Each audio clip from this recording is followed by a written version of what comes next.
How y'all doing? Good, fantastic. My name is Michael Carr, and before I tell my story, I just wanted to say two things. Thing number one, if you know me, you know that my absolute favorite local musician is Carly Johnson.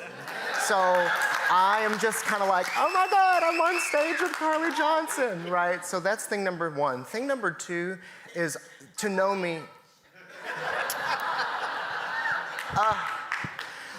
Thing number two is that to know me is to also know that I love storytelling. And the reason why I love storytelling so much is because unlike giving a speech, it is an active conversation that you have with the audience. So if I say something funny, you laugh.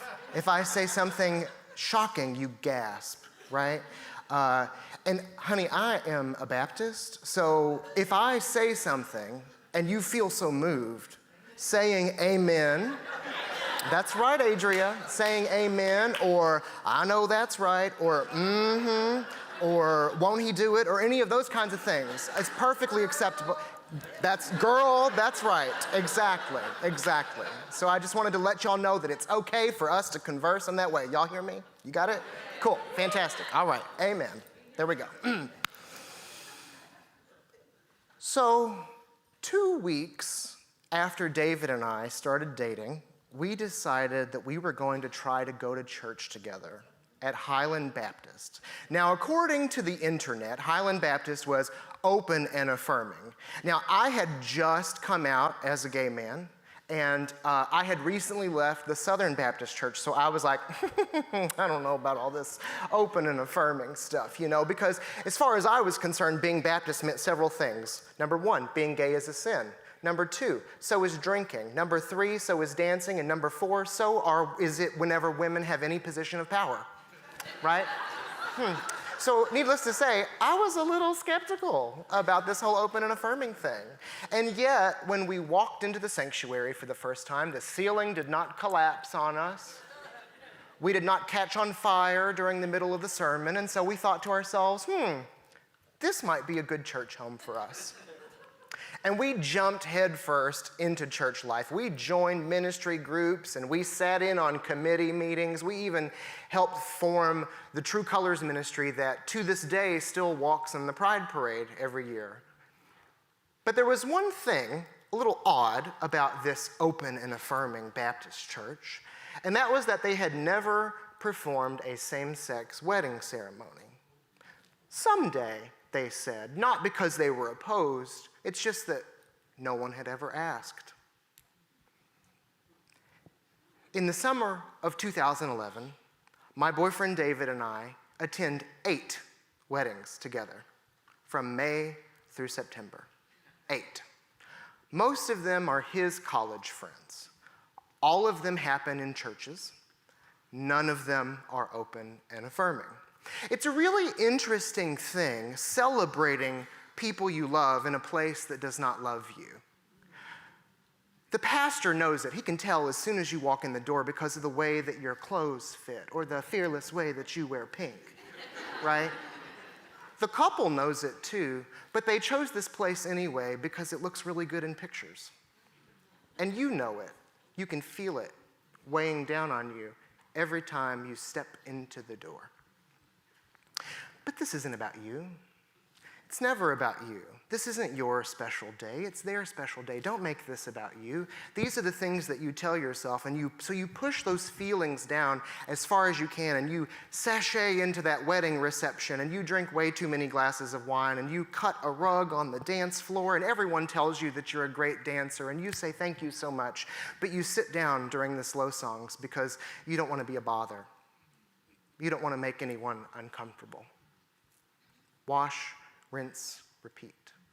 This is the roller coaster that your queer friends go through every time they come to one of your church weddings. And if you don't believe me, ask them. Because we don't want to be a bother.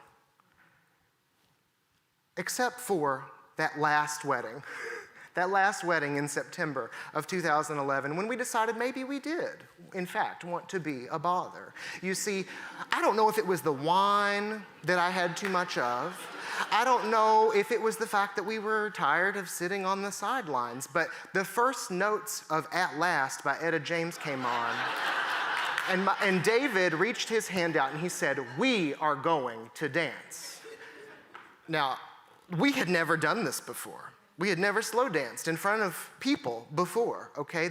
I was not sure of this, but he said, "Stephen, it is always going to be like this. We are always going to live through this. People are going to talk, people are going to stare, and honey, we look great. Let them stare."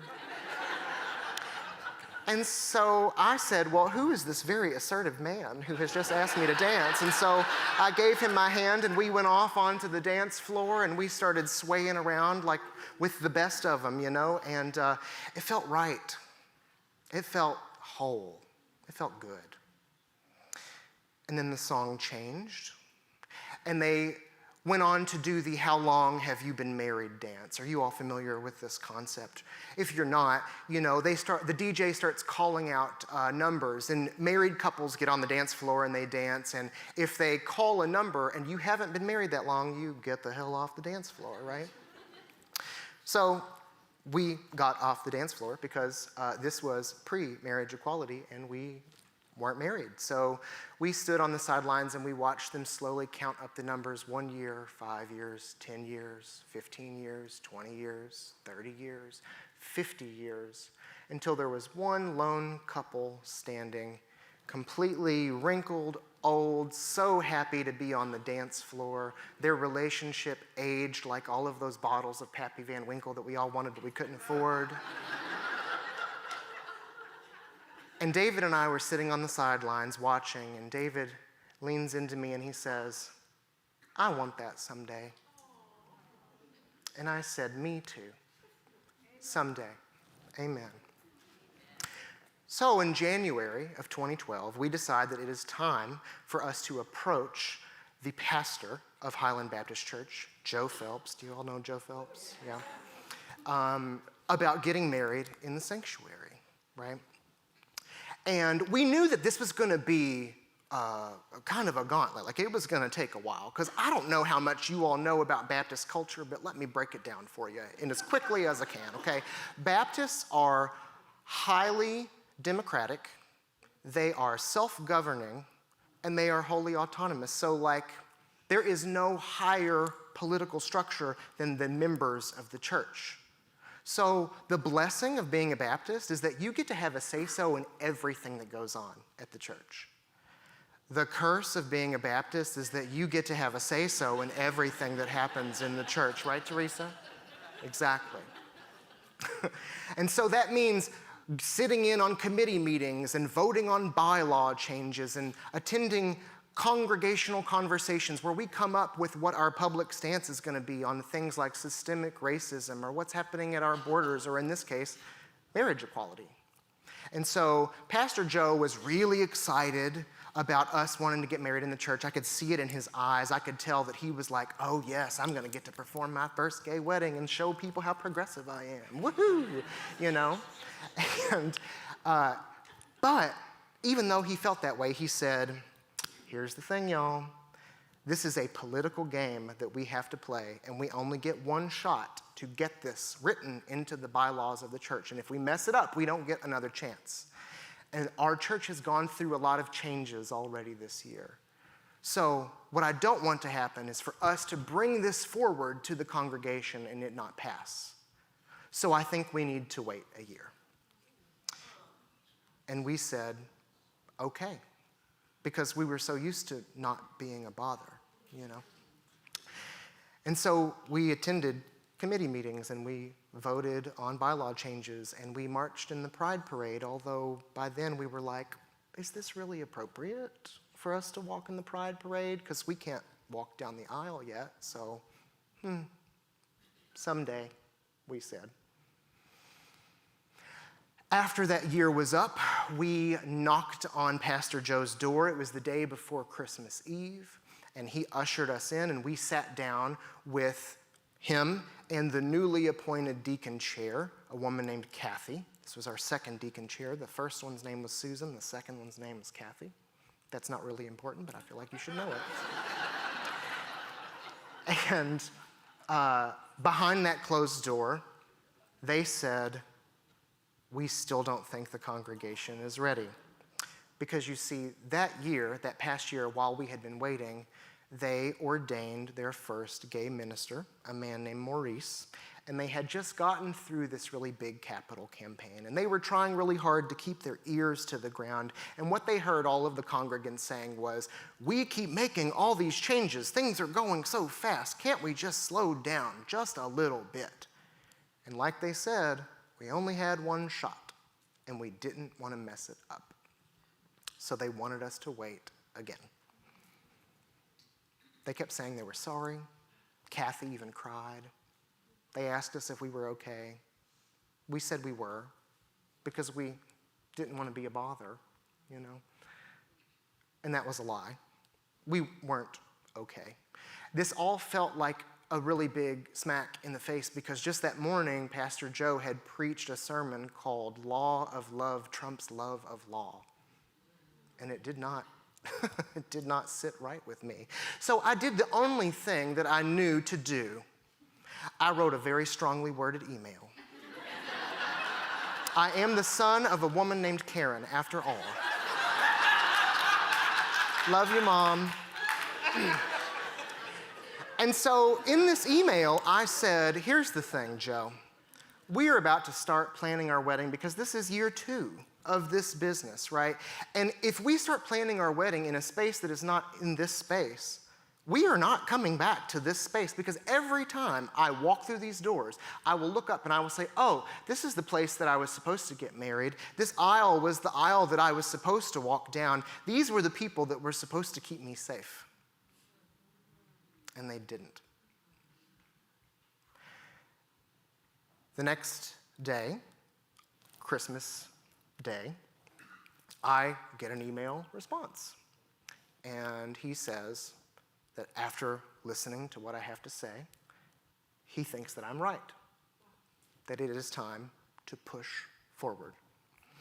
Now, like I said, we knew that this was going to be like a whole thing we would have to work through, right? Baptists don't do anything very quickly. We talk things to death. But the fact that they acknowledged our frustration and said, it is time to begin this work, renewed our spirit, you know? And so a few months later, we are invited to a lunch meeting at Ditto's with our associate pastor, Nina, and our third deacon chair, a man named Bob. Okay? Yeah, it's not really important, but his name is Bob. He's a very pleasant man. And so it is at Ditto's that they tell us that they have brought this concept of performing same-sex ceremonies in front of the deacon body, who is not a decision-making body, by the way. They're just servant leaders of the church. Think of it like a tester group, right? And the deacons propose that we bring this up in the next congregational conversation. And they said that eventually they might need to take a vote on this. And honey, it had been over 2 years at that point, 2.5 years. And I said, well, get them all in a room. Get everyone in the room. Let's vote. Let's do it right now. We'll do it. But just like Joe had said, Nina said, we've only got one shot.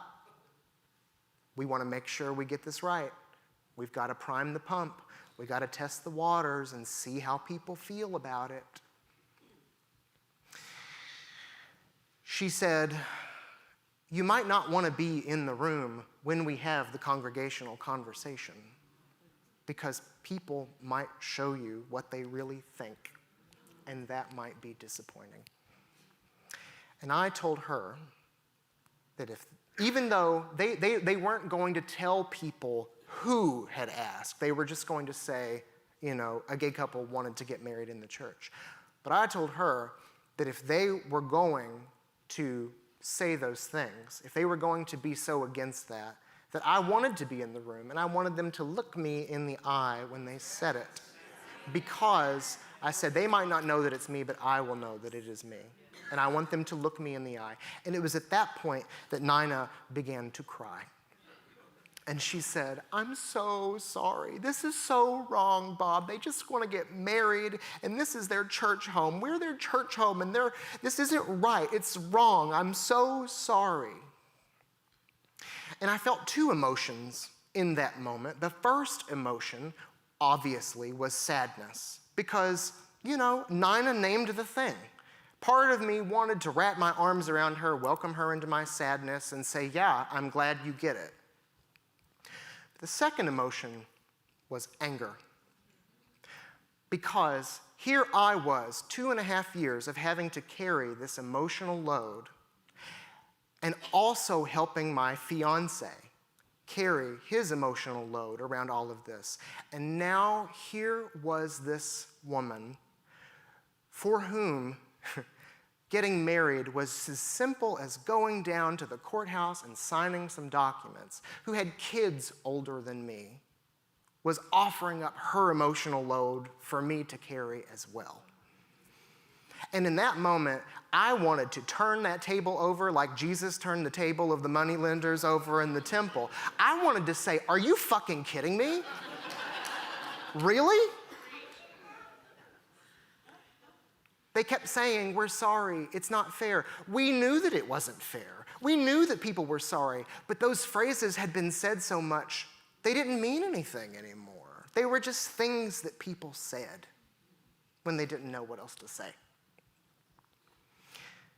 Now, when push came to shove, the church did not end up voting on whether or not same-sex couples could get married in the sanctuary. The deacon body felt very strongly, and once again, this is funny because the deacons aren't a decision-making body, okay? That's not how that works. But they said, you know what? If we vote on this, we are voting on people's humanity. And we do not feel like that is right. We are not going to do that. And there's nothing in our bylaws saying that we can't. And we've ordained gay ministers, and we have dedicated the babies of lesbian couples, and we've done all of these things. Why not this too?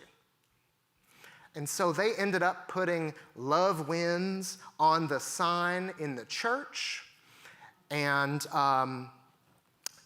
they said that we could get married. Now, the funny thing about this is there was not enough time for the church to send out an email or in the newsletter to let people know, because as soon, I don't know who the mole was, okay, but as soon as that decision was made, it went viral on the internet. And when I say viral, I mean there were newspapers in the United Kingdom talking about this Kentucky church, this Baptist church who was going to marry a gay couple. It made no sense to me. Why people in the United Kingdom? Maybe because they don't think we wear shoes. I don't know. But here we were, about to marry gay folks in a Baptist church. And it's so funny because a lot of the congregants were big mad about this, that it had gotten out like that, and that they didn't learn from the church, that they learned from Facebook. A lot of them were upset that they didn't get to vote on this thing, not because they wanted to vote on our humanity, but because they really wanted to affirm our humanity. And that was the only way they could think of to do that. And so in what I can only say is the most Baptist thing I have ever heard of in my entire life, the congregation voted to affirm the deacon's decision not to vote.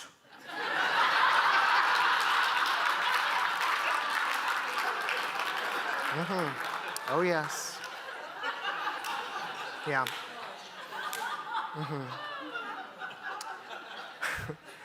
So, on May 23rd of 2015, almost exactly a month before marriage equality became the law of the land, and it just so happens to be my mom's birthday.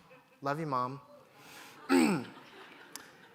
David and I are standing in the fireside room of Highland Baptist Church, and we're helping each other get ready for our ceremony. Now, a lot of traditional couples, they don't see each other till they're walking down the aisle, right? We said, to hell with that. This is not a traditional wedding. We're not going to do that. We are going to do what we've always done, which is show up for each other and help each other and be there for each other. And so I tucked his bow tie into the back of his Oxford shirt, and he rolled my jacket after I put it on, and we were the only two people in the room, and it was holy ground. Once we got into the sanctuary, we actually played paper, rock, scissors in front of everybody to see who would walk down the aisle first. David, do you remember who won? I did. And we got married in front of 350 people. It was standing room only at our church. You know, thank you. Yes, clap.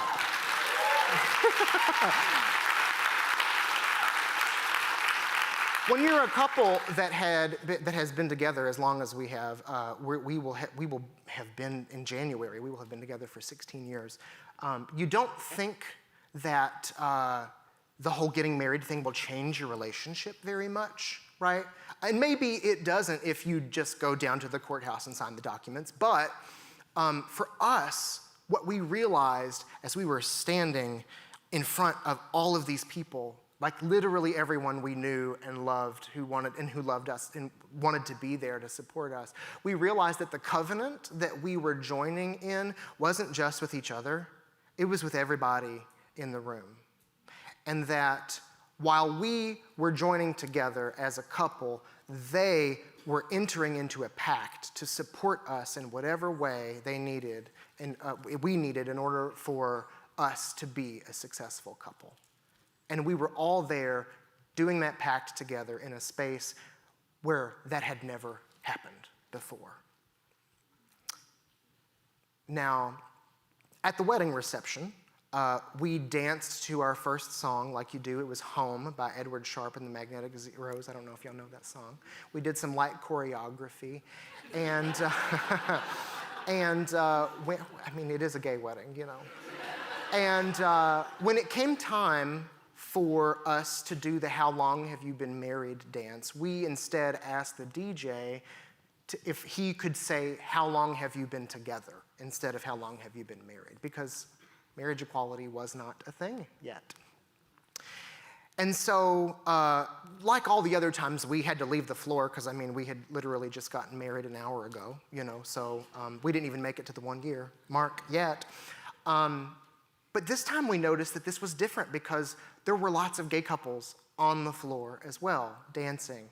And they started counting those numbers up. 1 year, 2 years, 3 years, 5 years. And all of those peoples whose weddings we had attended in the past, they left the stage. 5 years, 10 years, 15 years, 20 years, until the only people that were standing and dancing were our grandparents and a couple named Bob and Brent. Bob and Brent, who had been together since the early 90s. Bob and Brent, who had just the year before invited us to their very small private ceremony to get married at Millennium Park in Chicago.